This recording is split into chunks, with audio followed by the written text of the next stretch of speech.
झूलनी नथुनी गढ़ाया सारी पटना से लिया विद्या गोरखपुर से लैया रे हमार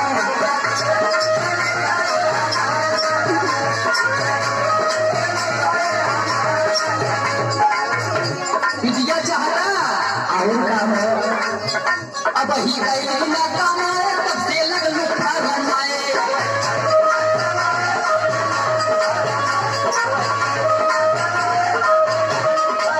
अब ही गई